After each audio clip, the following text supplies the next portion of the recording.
pour commémorer la journée nationale à la mémoire des crimes racistes et antisémites de l'État français, mais aussi pour rendre hommage aux Justes de France.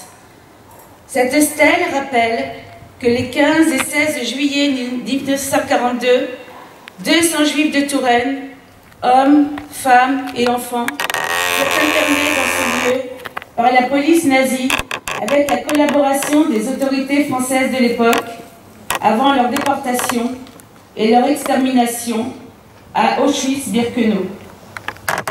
Allocution de M. René Cohen, vice-président de l'Association cultuelle israélite de Tours et d'Indre-et-Loire.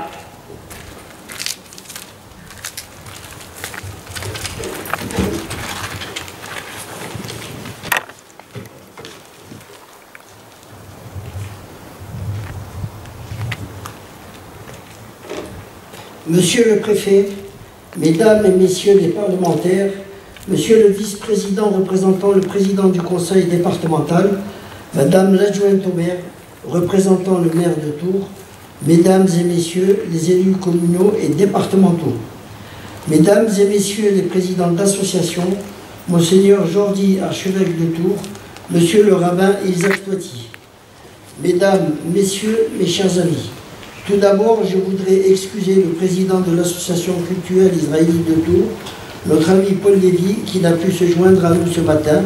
Il m'a chargé de lire devant vous son intervention.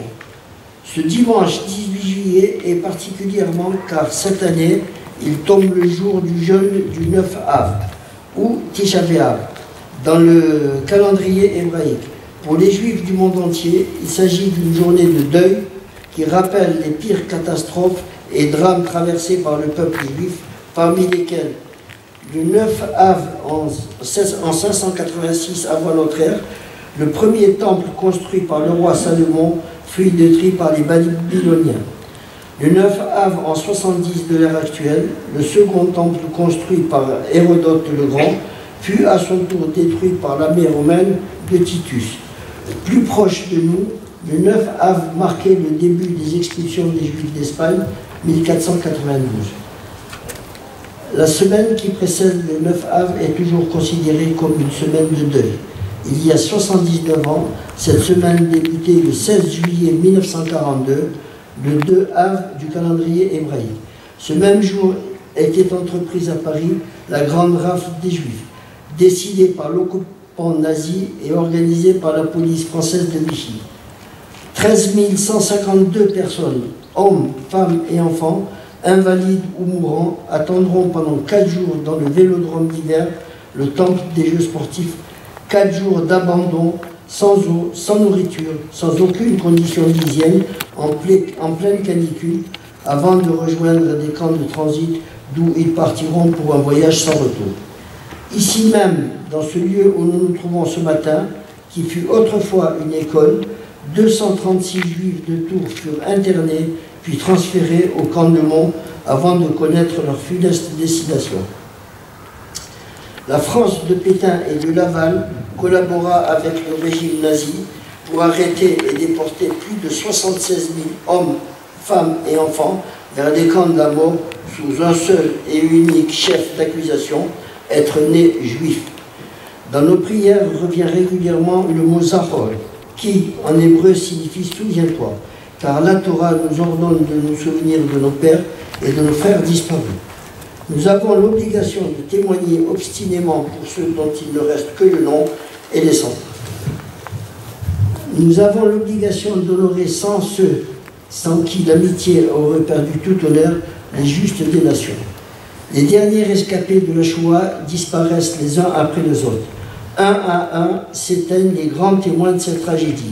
Elie Wiesel, Claude Lanzmann ou Simone Veil et son amie Marceline Loridan-Ivens, leurs voix se sont tues, mais demeurent leurs témoignages et leurs exemples comme preuve tangible et obstinée que l'indicible s'est bien produit.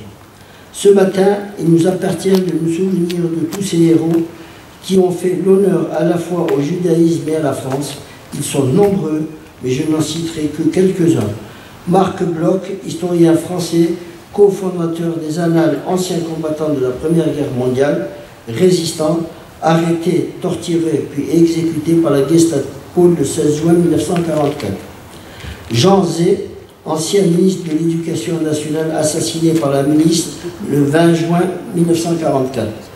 Georges Mendel, chef de cabinet de Clémenceau lors de la Première Guerre mondiale, résistant, fusillé le 7 juillet 1944 par des miliciens.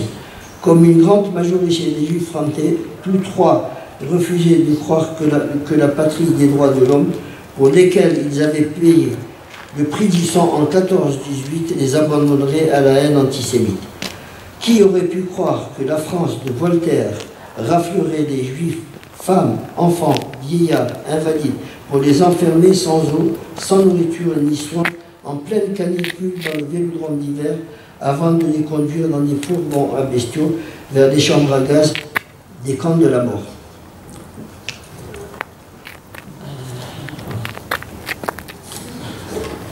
Aujourd'hui, nous restons orphelins de ces leaders dont il nous reste leur leçon de vie, leur détermination, leur courage, leur révolte, leur résistance, leur ténacité envers notre ennemi, l'antisémitisme, le rejet et la haine de l'autre.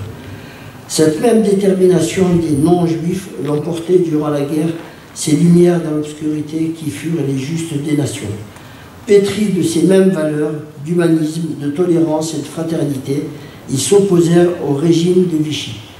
Grâce à leur courage, des Juifs ont bénéficié de leur aide et furent sauvés au risque de leur propre vie. Certains étaient leurs amis, leurs voisins, leurs concierges, leurs boulangers, leurs curés ou de simples anonymes.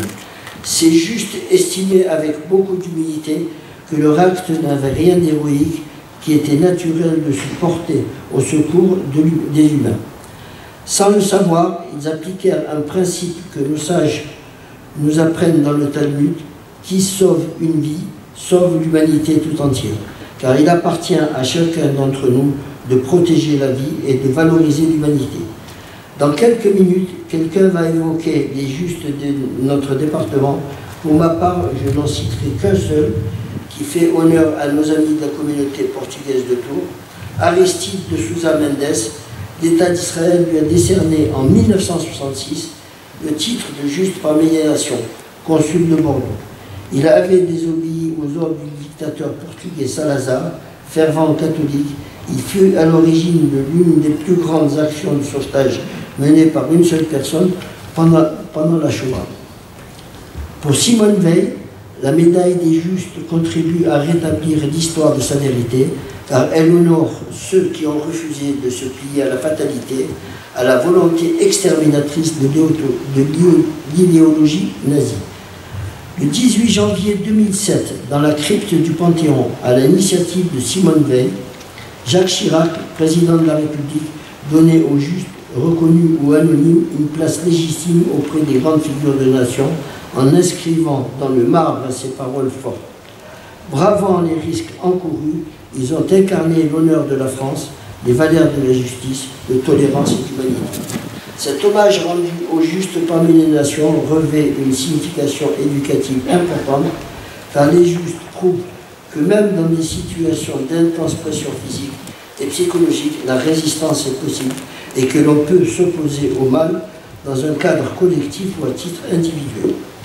Le combat des justes d'hier doit être, pour nos contemporains, une inépuisable source d'inspiration et d'admiration. C'est pourquoi il ne faut pas les oublier et continuer à les célébrer. Car, comme le dit fort justement Elie Wiesel, qui ignore son histoire est condamné à la revivre. C'est l'indifférence qui, aujourd'hui, comme hier, assassine et donne espoir à la bête humaine qui nous guette et menace les démocraties. Je vous remercie.